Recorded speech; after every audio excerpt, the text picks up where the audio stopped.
Estamos con el candidato a viceintendente por Córdoba, Daniel Pacerini. Buenas tardes. Buenas tardes, gracias por la visita.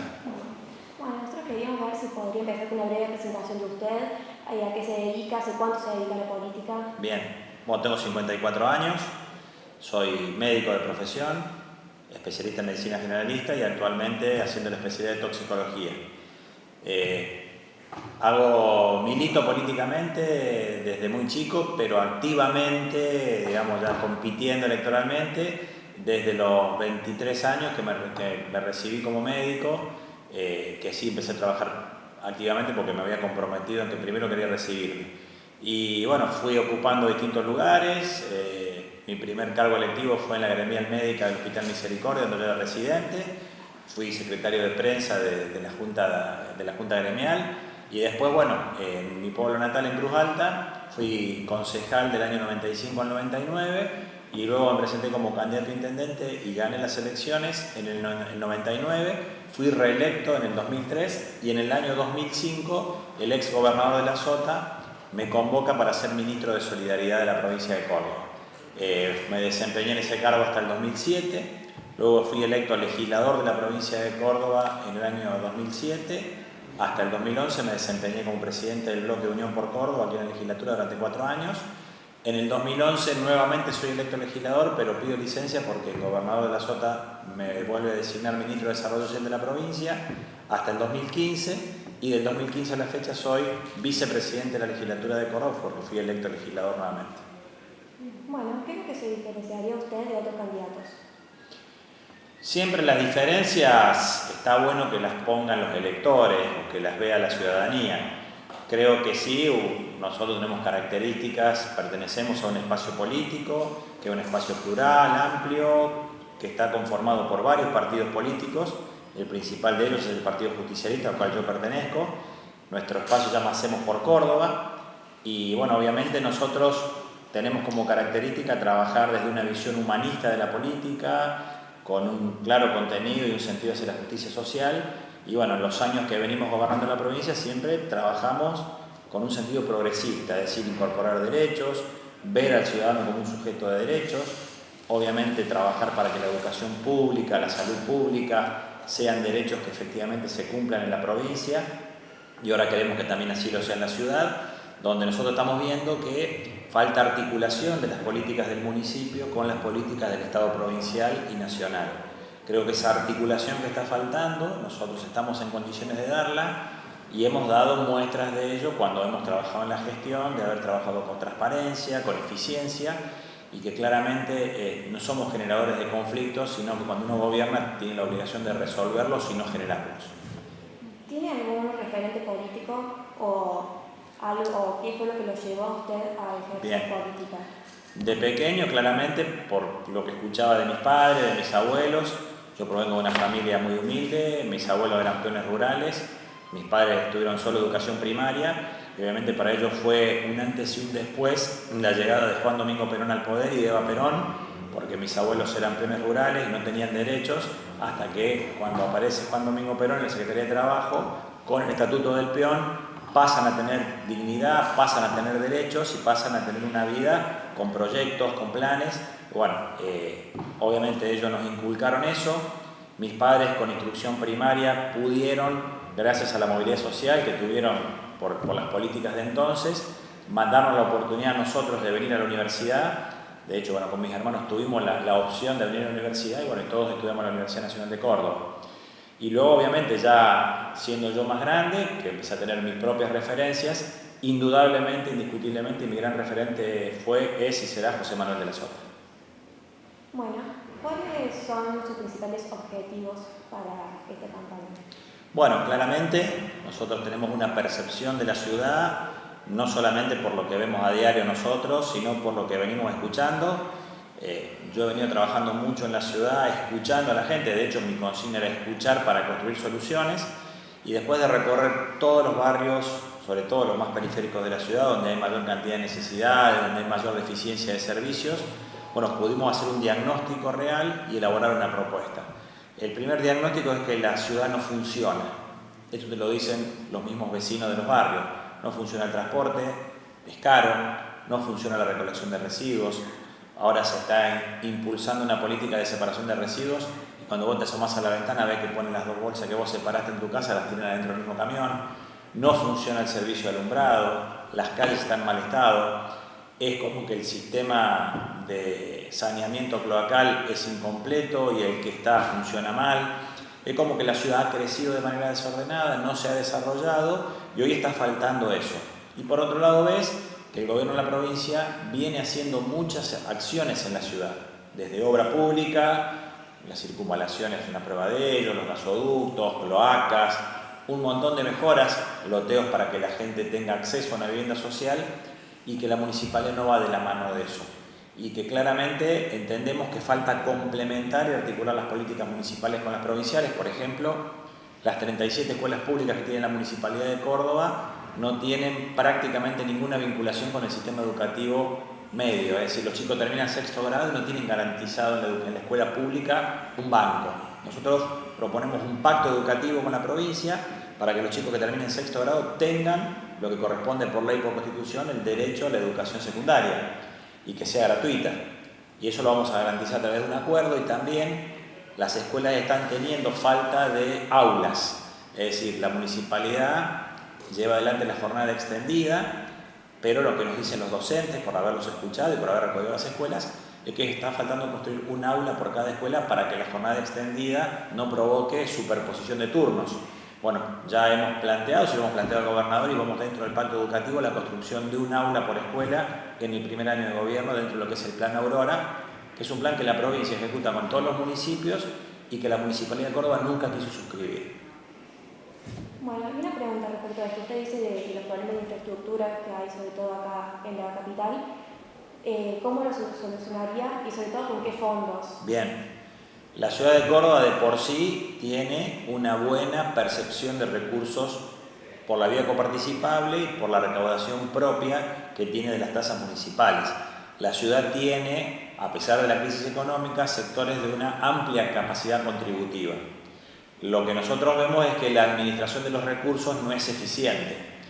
Nosotros entendemos que hay que orientar los recursos a la gestión de los servicios. Hoy la municipalidad ha concesionado el servicio de recolección de residuos a empresas privadas con contratos muy onerosos, muy caros, que no se condicen con el servicio que prestan. Lo mismo vemos con el servicio de transporte, que también se ha concesionado, se han entregado los distintos ramales a distintas empresas con un boleto que es muy caro y con un servicio que es poco eficiente.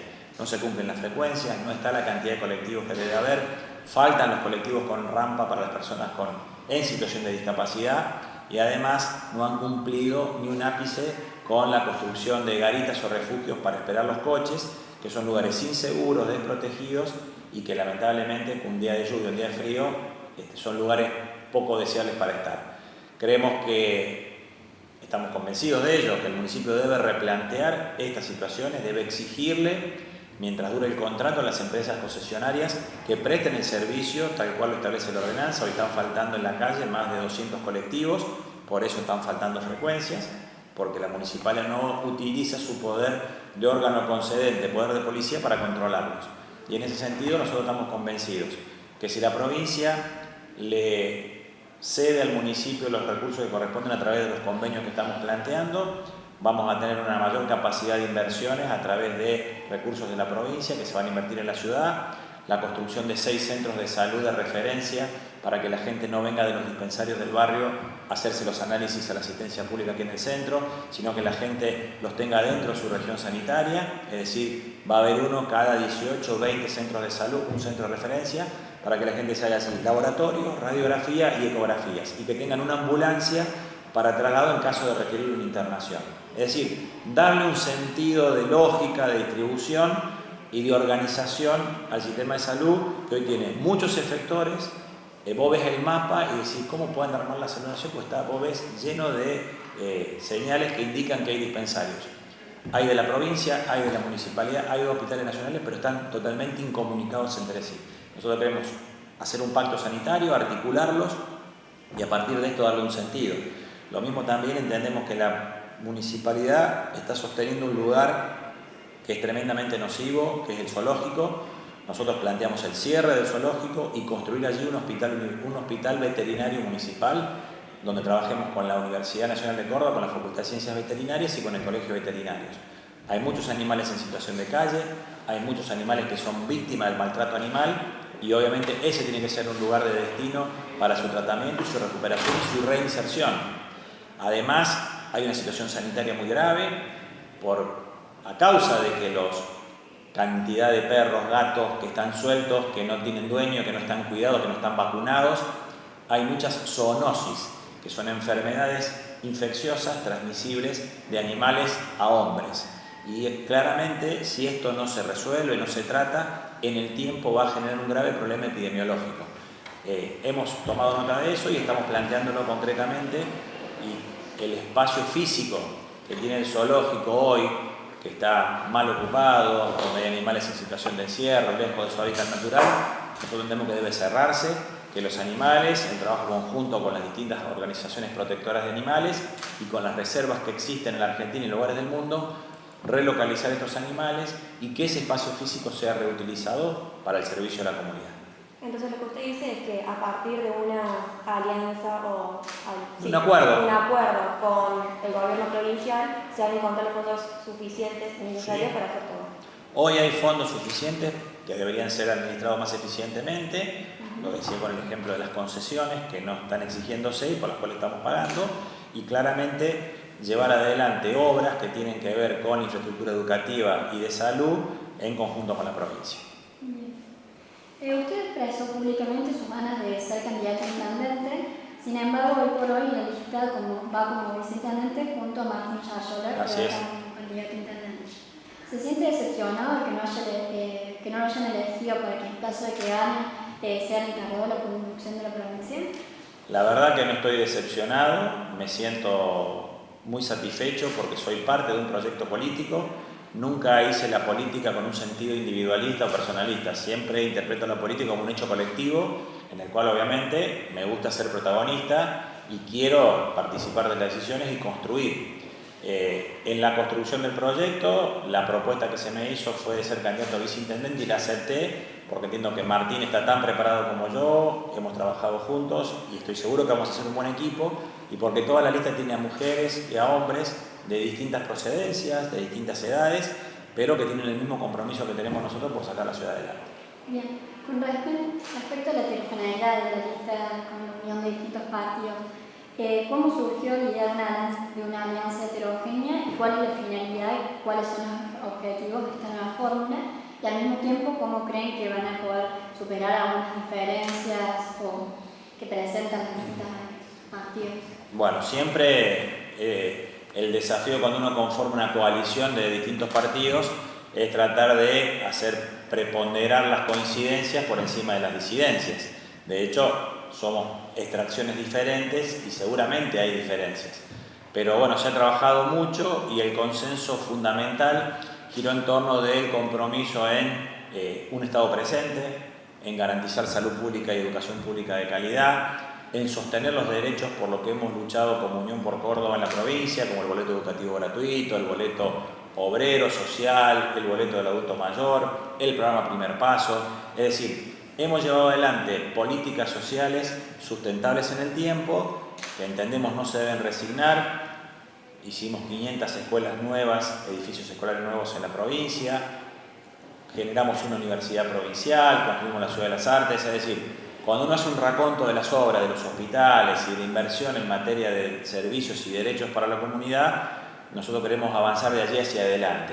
Y con los distintos actores que integran nuestra coalición hemos coincidido en el sostenimiento de eso y en el fortalecimiento de esos derechos. No hay en nuestro espacio disidencias en cuanto a cómo gestionar la cosa pública, en que sea transparente, eficiente y que sea plural.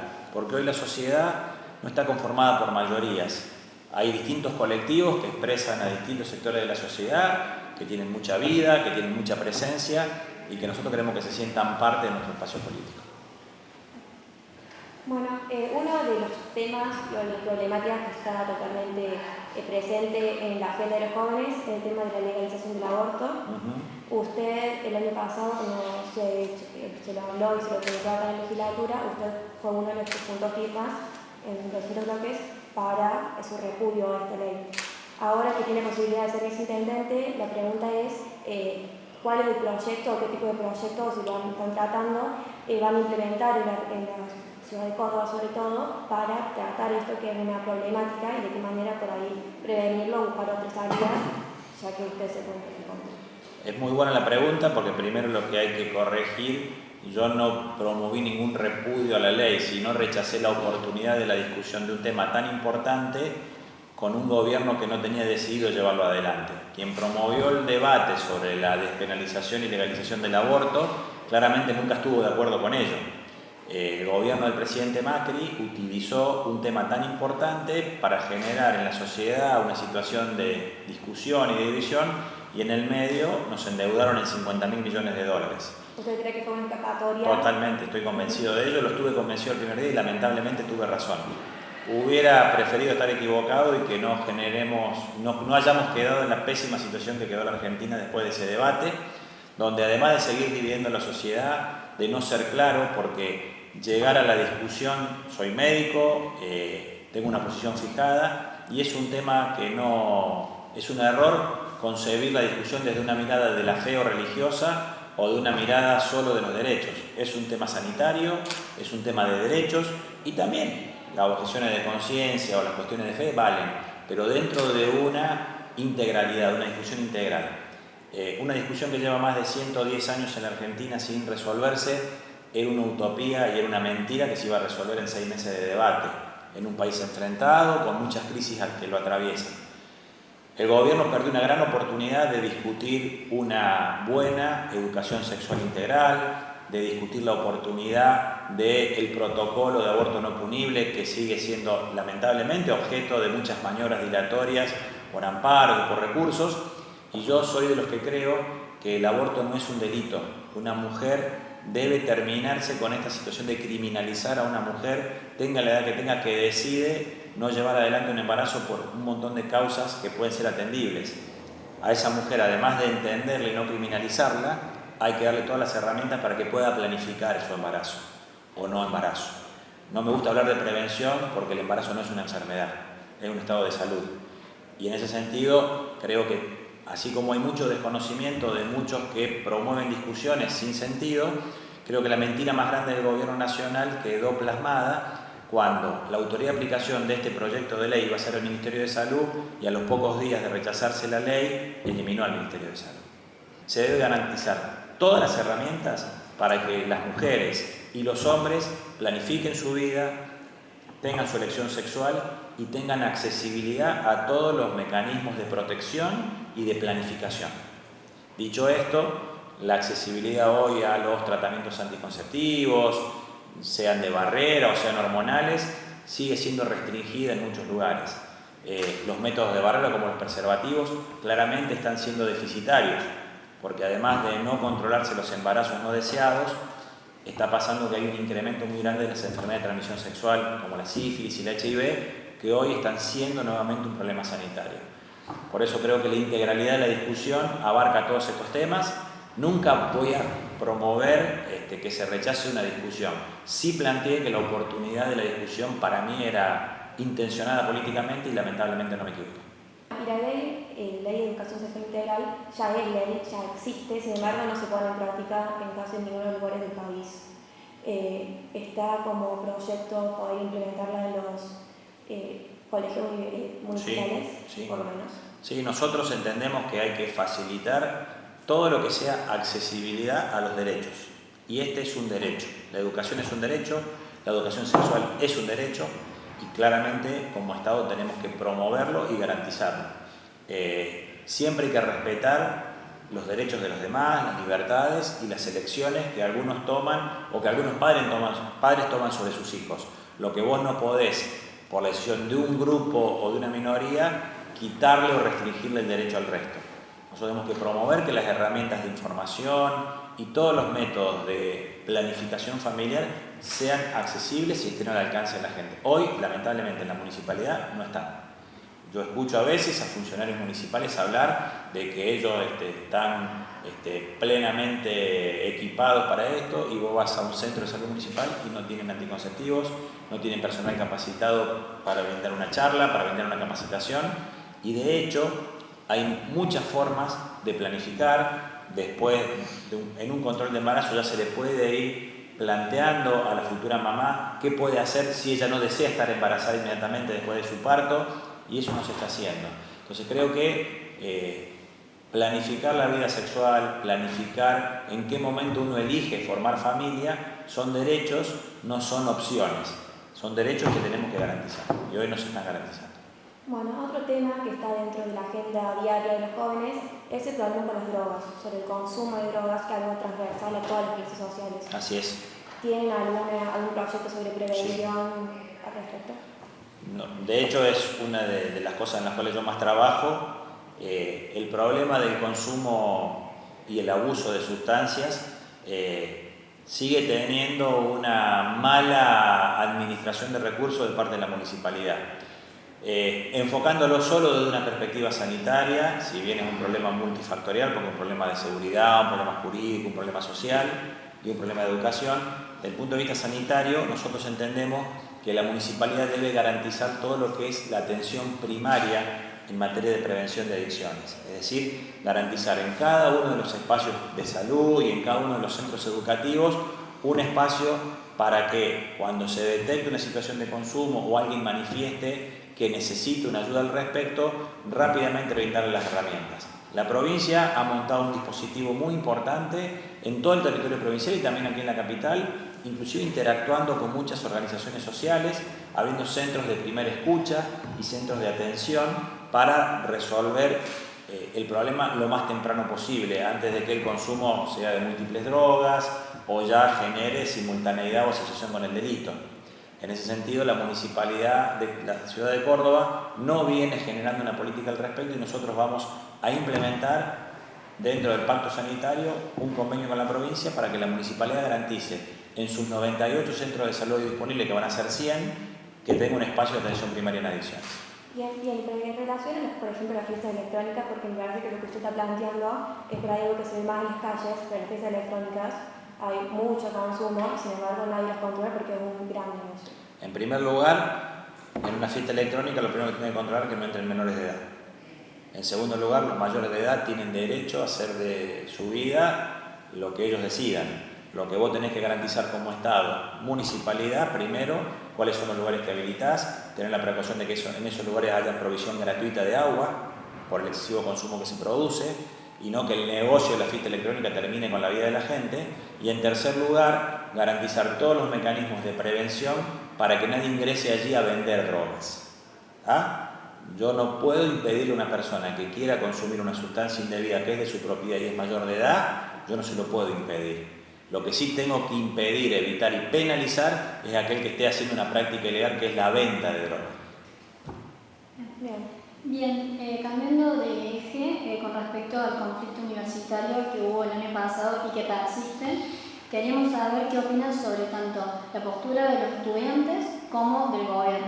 Bien, creo que ahí hubo una falla grave en la conducción de la Universidad Nacional.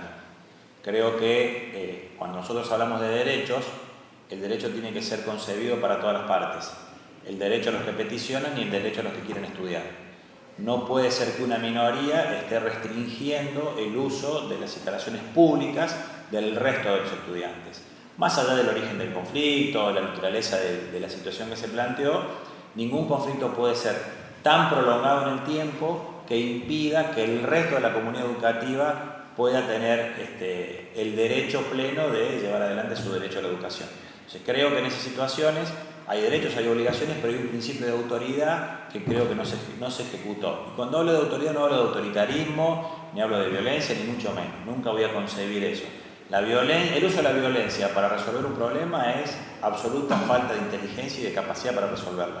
Pero creo que allí claramente se genera un escenario político de otro tipo de disputas que utilizó el ámbito de la universidad para restringirle derecho a otras personas. Es mi opinión. Bien, siguiendo con con otra parte de la sociedad que serían los niños, los jubilados, los discapacitados. ¿Qué lugar o importancia tienen dentro de sus propuestas? Muchísima. Nosotros entendemos que hay un colectivo social muy importante que por ahí excede a la misma población afectada por la discapacidad. Es decir, las personas que están en situación de discapacidad, muchas veces su problema los excede y es un problema que comparte la familia. La restricción a servicios, la restricción a situaciones de hábitat. Todos sabemos que hay distintas formas de discapacidad y hay distintas formas de acceder a la discapacidad. Hay discapacidades que son congénitas del momento de nacer y hay discapacidades que son adquiridas como consecuencia a un accidente de tránsito, a una enfermedad de la adultez o a una mala praxis. En todos los casos, ese sujeto es un sujeto de derecho y el Estado, si esa persona no tiene forma económica de resolverlo, tiene que ponerse a trabajar. Hoy, lamentablemente, dentro de los 4 colectivos sociales más discriminados, las personas en situación de discapacidad la sufren por varias partes. La sufren por situación de pobreza, si lo son, la sufren por situación de discapacidad porque no acceden a ofertas laborales, están restringidos muchas veces en acceder al servicio de transporte porque los colectivos no están adaptados, y nosotros vemos que la familia tiene un montón de barreras. Tiene que ir a hacer un trámite a la Secretaría de Transporte por el boleto, tiene que ir al Ministerio de Educación por la maestra integradora si el familiar discapacitado tiene un problema de formación educativa, tiene que ir al Ministerio de Salud o a la Secretaría de Salud por una prótesis. Nosotros planteamos un sistema de ventanilla única y planteamos la creación de una defensoría para las personas en situación de discapacidad. El municipio es ámbito territorial de aplicación de muchas políticas sectoriales que tienen que ver con los adultos mayores. De hecho, PAME, ANSES, la Caja de Jubilación de la provincia, el Ministerio de Desarrollo Social de la provincia, tienen muchos programas que articulan acciones con el colectivo de los adultos mayores, pero lo hacen de manera desarticulada. Centros jubilados acceden, otros no, hay hogares de día, hay clubes de abuelos. Nuestra idea es que todo lo que transcurre en la vida del adulto mayor en el ámbito de la ciudad de Córdoba esté integrado. Promovemos el fortalecimiento de un espacio que es el Consejo Municipal de Adultos Mayores, convenir con la provincia y con la nación, con los estamentos que te dije recién, PAMI, ANSES, Caja de Jubilaciones, Espacio ILIA, ministerios, la posibilidad de que haya una asistencia integral, que no haya programas para ricos y para pobres, y que los adultos mayores, gracias a la ciencia médica, hoy tienen una expectativa mayor de vida. Es decir, una persona antes vivía promedio 75 años, hoy esa expectativa se prolongó por arriba de los 80. El desafío del Estado es brindarles calidad de vida, espacios de integración, espacios de recreación, pero sobre todo espacios de convivencia que no sean objeto de violencia social, que no sean objeto de robos, y bueno, generar medidas de protección para ello depende de una buena articulación. ¿Qué opinas sobre la deuda externa? ¿Qué habría que hacer? ¿Habría que pagarla, no pagarla? Y habría que tratar de que quienes gobiernan la Argentina lo hagan con un sentido realmente no quiero usarle la palabra patriotismo porque caería en una vulgaridad, pero con un mayor sentido de pertenencia a las generaciones que vienen. Creo que este gobierno lamentablemente ha tomado decisiones pésimas que comprometen no solo nuestro presente, sino el futuro. El nivel de endeudamiento, el nivel de compromisos a corto plazo y el condicionamiento de toda esa política económica hacia lo que está pasando en Argentina es muy grave. Por eso hice el paralelismo con el tema del momento que se eligió, porque estoy convencido que fue adrede para discutir un tema tan importante como la despenalización y o legalización del aborto, y aprovechar eso para meter una deuda monstruosa cuando la Argentina había resuelto, merced a gobiernos anteriores, el problema del endeudamiento externo, claramente nos condiciona. Yo creo que es una pésima política económica la que estamos llevando adelante porque destruye el empleo, porque genera desinversión y porque además este gobierno que está gobernando en la Argentina tiene un grave problema ético. Nos está exigiendo a todos los argentinos que nos ajustemos, que no tengamos déficit fiscal, que tratemos de mejorar las condiciones, de flexibilizarnos para que vengan inversiones, y la mayoría de los funcionarios del gobierno nacional, que son gente de mucho dinero, tienen toda su plata en el exterior. Entonces me parece que eso es incompatible con la ley de ética pública. Bien. Bueno, por último, si le tuviera que dar un mensaje a los jóvenes, ¿qué le dirían? Que se comprometan, que estudien, que se preparen y que trabajen para ser parte de una sociedad que tiene muchas cosas para mejorar. Ustedes están siendo protagonistas de un momento de la historia en el cual se están produciendo cambios muy profundos en materia de comunicación, en materia de interacción y en materia de libertades y de derechos. Yo creo que la Argentina hoy tiene, a pesar de todas las dificultades, pleno ejercicio de derechos, hay mucha más tolerancia que la que había años anteriores, hoy se puede expresar lo que uno piensa sin temor a ir preso, y bueno, creo que ese escenario de oportunidades los tienen que tener como protagonistas a los jóvenes, y no pensar en el futuro, tienen que ser protagonistas ahora, tienen que luchar, tienen que trabajar, tienen que capacitarse, pero sobre todo entender que muchas de las cosas que los grandes o los mayores hoy no entienden, ustedes tienen la llave para resolverlo. Y eso me parece que les genera una oportunidad de cara a lo que viene para ser los constructores de la Argentina, que tiene que ser mucho mejor que lo que les estamos dejando. Bueno, muchas Muchas gracias. gracias. Muchas gracias a ustedes.